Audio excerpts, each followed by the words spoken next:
आज अपन का टॉपिक क्या है, एमटेक वर्सेस पीएसयू और गवर्नमेंट जॉब। हम इन पर बात करेंगे बिकॉज हर साल लाखों बच्चे इसी क्वेश्चन के लिए बहुत जगह पर भटकते हैं और आंसर अच्छा मिल नहीं पाता। इन जनरल जो मिलता भी है वो थोड़े से एक्सपीरियंस आंसर्स मिलते हैं, मतलब या तो उनको अच्छे से नॉलेज नहीं होता है, मतलब 1-2 साल का पता होता है, 10-15-20 साल का पता नहीं होता, इसलिए ऐसे आप लोगों को झेलना पड़ता है। लेकिन इस वीडियो के बाद आपको इस टॉपिक पर किसी से पूछने की ज़रूरत नहीं पड़ेगा, मैं सब कुछ क्लियर कर दूंगा A to Z। जितना भी मैं पिछले 12 साल से देख रहा हूँ, मतलब पिछले 12 साल से देख रहा हूँ एमटेक के बाद क्या होता है, पीएसयू जॉब के बाद क्या होता है, 10-12 साल से, ठीक है। बिकॉज मेरे कांटेक्ट के हैं जिनका 2011 में BHEL में MT का मैनेजमेंट ट्रेनिंग का जॉब लगा था। उस टाइम गेट के थ्रू से पीएसयूज में जॉब लगते नहीं थे इतना, 1-2 का, या फिर 2013 के बाद से 14 के बाद से ज़्यादा हुआ है। उसके पहले इंडिविजुअल एग्जाम्स हो रहे थे तो उस टाइम लगा था, तो अभी वो जॉब कर रहे हैं, मतलब 10 साल का एक्सपीरियंस है, राइट। और उससे ही पहले थोड़ा बहुत मुझे पता था, तो वो बताएंगे आपको डिटेल्स में।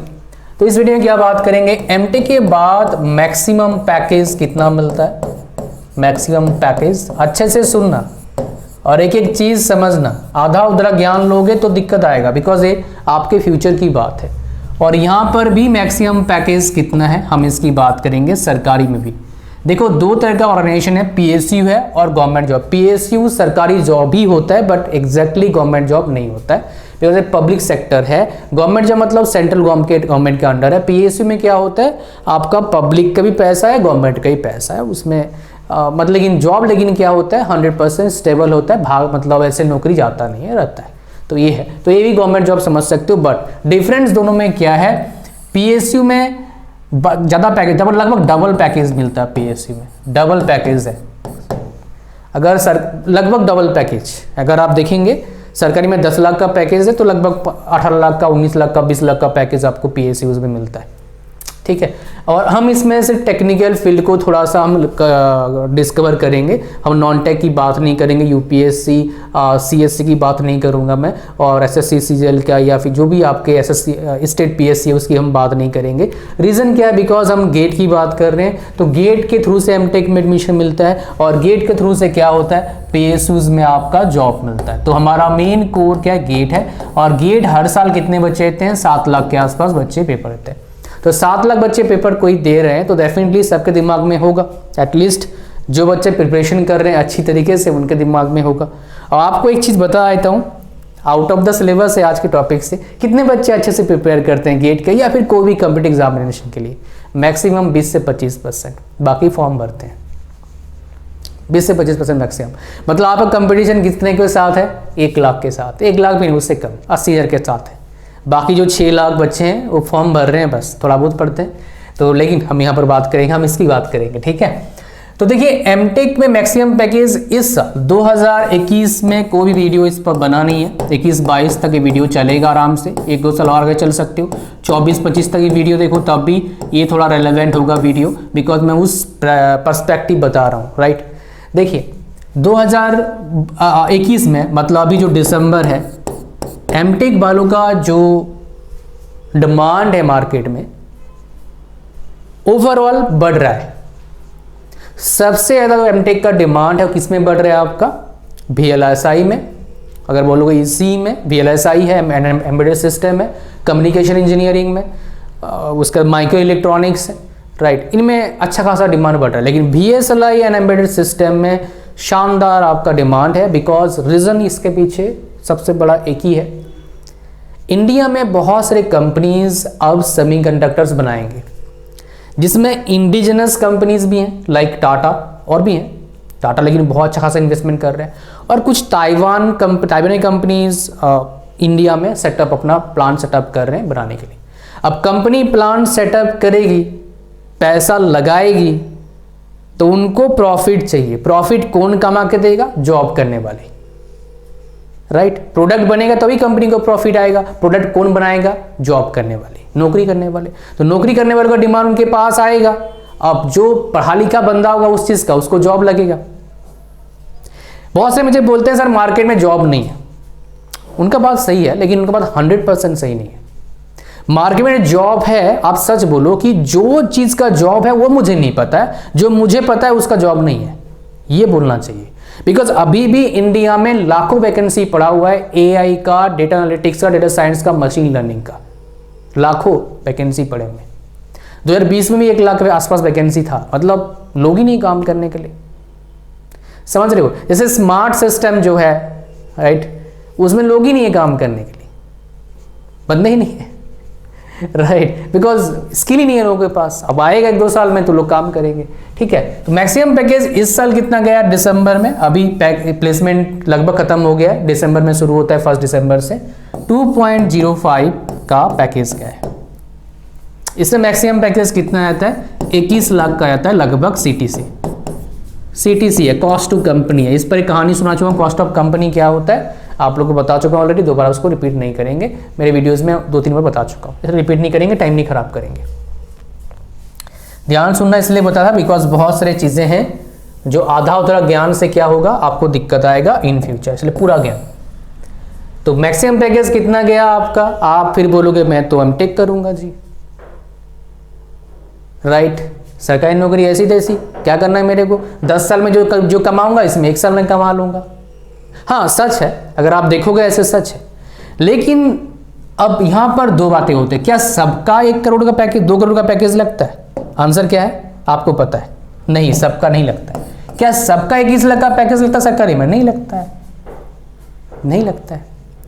एवरेज पीएसयूज कितना इन हैंड सैलरी आपके पास आएगा, जो पीएसयूज 2-4 नहीं है, फिर सिर्फ 5-7 पीएसयूज ही अच्छे पैकेज देते हैं, मतलब 15 से 20-21 लाख का सीटीसी।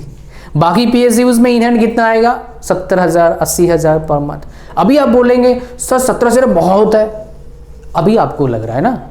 अब जरा जोड़ो, आप, आपके वाइफ, आपके 2 बच्चे और आपके पापा मम्मी और बहुत सारी जिम्मेदारी, बच्चों का पढ़ाई। अब सोचो 1 लाख सैलरी 1.5 लाख सैलरी कहाँ जाएगा, तब इट मेक ये थोड़ा डिफरेंस क्रिएट करता है।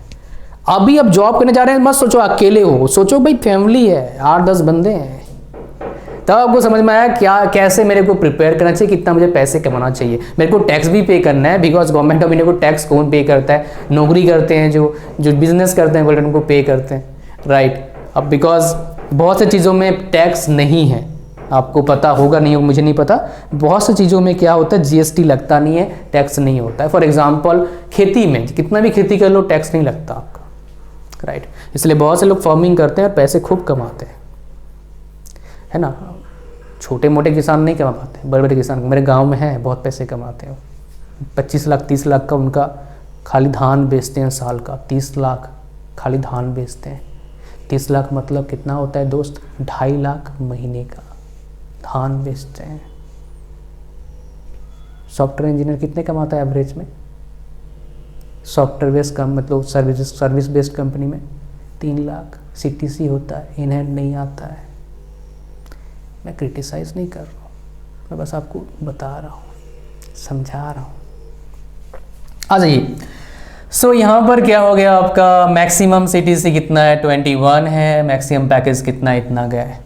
ध्यान सुनना, अगर आपको 2 पर्सपेक्टिव बात करूंगा इसमें, अगर आपका ब्रांच सीएससी है, एनईसी में आपको VLSI मतलब मोस्ट ट्रेंडिंग टॉपिक में आपको मिलता है ब्रांच, तो मेरे हिसाब से अगर मैं आपके जगह पर होता, चाहे फिक्स जॉब है चाहे स्टेबल है, मैं नहीं करता ये पीएसयू या फिर सरकारी, मैं यही करता। रीजन क्या है, जो 2 करोड़ का 1 करोड़ का 50 लाख का पैकेज लगता है, मैकेनिकल में नहीं लगता है, इलेक्ट्रिकल में नहीं लगता है, इन जनरल सिविल में नहीं लगता है, इन जनरल किसका लगता है, इन जनरल किस में लगता है, ये 2 ब्रांच में इन जनरल लगता है। किसमें आपका सीएससी के लगभग कोई भी स्पेशलाइजेशन में, और इसी के VLSI में तो लगता ही लगता है।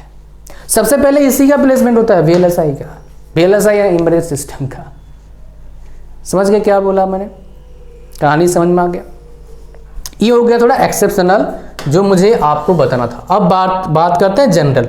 अगर मान लो आपका ब्रांच क्या है, मैकेनिकल में कोई स्पेशलाइजेशन कर रहे हो, इलेक्ट्रिकल में कोई स्पेशलाइजेशन कर रहे हो, और सिविल में कोई स्पेशलाइजेशन कर रहे हो, या फिर किसी और ब्रांच में, तब आपको क्या करना पड़ेगा, थोड़ा सा अच्छे से आत्ममंथन की जरूरत है। बिकॉज इन ब्रांचेस में even you are doing MTech from top क्या IIT, टॉप 5 IIT से कर रहे हैं, तब भी आपका लगभग 100% प्लेसमेंट नहीं होता है। 70 to 80% बच्चों का प्लेसमेंट होता है। और मीडियम सैलरी मत जाइए कभी भी, एवरेज पैकेज अपने ब्रांच का देखना है कितना आता है, 10 लाख के आसपास आता है। इनमें से ही बहुत सारे को IT कंपनी में जाना पड़ता है, कंसल्टिंग में जाना पड़ता है, बैंकिंग सेक्टर में जाना पड़ता है, एनालिटिक्स में जाना पड़ता है। कोर सेक्टर फिर भी सबका नहीं लगता है। अगर ऐसा केस है, ध्यान सुनना, अगर ऐसा केस है कि आपको इन्हीं ब्रांच में से कोई ब्रांच बनना है और आपका सिर्फ मोटो है पैसे कमाना, स्टेबल जॉब, तब तो PSU ले लो, पहला। दूसरा, अगर आपका मोटो है नहीं जी मैं तो खुला शेर हूं, मैं तो ऐसा ही काम करूंगा, मेरे को नॉलेज का मैं भूखा हूं, मैं कुछ बड़ा करना चाहता हूं लाइफ में, बस ये तो जी करना चाहता हूं ताकि मेरे को कुछ एक्सपीरियंस मिल जाए, तो भैया मत करना, कोई गवर्नमेंट जॉब मत करना, एमटेक करो। एक्सपोजर जो मिलेगा वो गवर्नमेंट जॉब में नहीं मिलेगा आपको, और उन एक्सपोजर के बेस पे कुछ बड़ा कर पाओगे। कहानी समझ में आ गया? अच्छा, नेक्स्ट बोलते हैं कि सर चलो ठीक है, आपने बता दिया, मान लो बहुत वर्स्ट कंडीशन हुआ, डिजास्टर हो गया, तो क्या करूं मैं? तो आपके पास एक ही ऑप्शन बचता है, PhD कर लीजिए। PhD कर लीजिए, पहला PhD कर लो और किसी यूनिवर्सिटी में पढ़ाना स्टार्ट कर दो, प्राइवेट यूनिवर्सिटी में लगभग 80 से 90 हज़ार पर मंथ सैलरी मिल ही जाएगा। और IIT से या फिर टॉप NIT से आपने एमटेक कर लिया तो PhD IIT से आराम से मिलने का चांसेस है। तो आपका 70-80% 70 to 80,000% नहीं, आपका पर मंथ सैलरी मिल जाएगा, 80-90,000 पर मंथ सैलरी मिल सकता है। और एमटेक के बाद अगर टीचिंग में जाते हो थोड़ा कम मिलेगा, 50,000 मिलेगा महीने का। ठीक है, तो ये आप लोगों को देखना चाहिए कि आपका जो मेन फ्यूचर गोल है वो कैसा है, एंड उसी चीज पर आपका जो डिसीजन है वो क्या करेगा, वो आपको लेना पड़ेगा। ये तो सब बता देते हैं, इस चीज को कोई अच्छे से बताता नहीं है, पता नहीं क्यों। ठीक है, अब देखो सर बोलोगे, बहुत सारे बोलते हैं सर ऐसा क्यों भाई, ऐसा मार्केट है इसीलिए। मार्केट की बात है, डिमांड और सप्लाई की बात है, समझ रहे हो? तो अच्छा, यहां पर और एक बात करेंगे, मान लो बहुत सारे को एंटरप्रेन्योर्स बनना है, तब भी उस केस में बोलूंगा आप एमटेक कर लो किसी ब्रांच से। अगर आप ब्रांच चेंज करना चाहते हैं, देखो अगर बहुत सारे क्वेश्चन मेरे को पूछते हैं कि सर मेरे को कंप्यूटर साइंस से एमटेक करना है और मैंने बीटेक करा मैकेनिकल से, तो क्या करूं जी बताओ? तो आपको गेट देना पड़ेगा CSE से, फिर आप एमटेक कर पाएंगे CSE में, ये एक ऑप्शन है। Then you have to write the examination for GATE in CSE, then you can do MTech in CSE। इस तरह कहानी है, किसी फिर ये तरीका होता है, फिर आप देख लो कोई भी ब्रांच में कैसे करना है आपको देखना पड़ेगा। ठीक है, तो आई होप आपको समझ में आ गया कहानी क्या है मोटा मोटा, जिससे आपका जो प्रॉब्लम था, जो आपका दुविधा था, वो सॉल्व हो गया। आई होप सो मैंने जितना भी इसमें ऑप्शंस होते हैं वो आपको बता दिया। लास्ट एडवाइस ये दूंगा आपको, अगर एमटेक करने जा रहे हो राइट, तो आप क्या करिए, दो चीज़ें हैं, या तो जॉब पर्सपेक्टिव जा रहे हो या तो आपका नॉलेज पर्सपेक्टिव, किसी चीज़ में आपका रियली में इंटरेस्ट है, पैशन है। अगर किसी चीज़ में रियली में इंटरेस्ट है, पैशन है, तो वो करो, मेरी बात मत सुनो, किसी की बात सुनने की जरूरत नहीं, खुद कर लो। ठीक है, पहला अगर रियल पैशन है और इंटरेस्ट है तो। दूसरा क्या है, अगर आपका मेन मोटो क्या है, भाई मेरे को जॉब तो चाहिए, लेकिन मेरे को जॉब चाहिए इसीलिए मेरे को ऐसा ब्रांच लेना जिसमें प्लेसमेंट ज़्यादा से ज़्यादा हो जाए, तो क्या करिएगा आप, इनमें तो ये आपको बता दें CSE में कोई भी लोग चल जाएगा लगभग, ACE में VLSI है, मैकेनिकल इलेक्ट्रिकल सिविल में आप क्या करिए, कॉलेज जिस कॉलेज में आपका एडमिशन हो रहा है उस कॉलेज में कौन से स्पेशलाइजेशन में ज़्यादा प्लेसमेंट है, अच्छा पैकेज है, उसको लीजिए। फॉर एग्जांपल मैन्युफैक्चरिंग में काफ़ी अच्छा प्लेसमेंट होता है as compare to CAD CAM, मतलब computer designing and computer manufacturing. ठीक है, इस तरह कहानी हर किसी भी कॉलेज को उठा सकते हो। तो इस तरह का आपको इलेक्ट्रिकल में देखना है और सिविल में देखना है। ठीक है, चलिए, thank you very much, God bless you all, bye bye.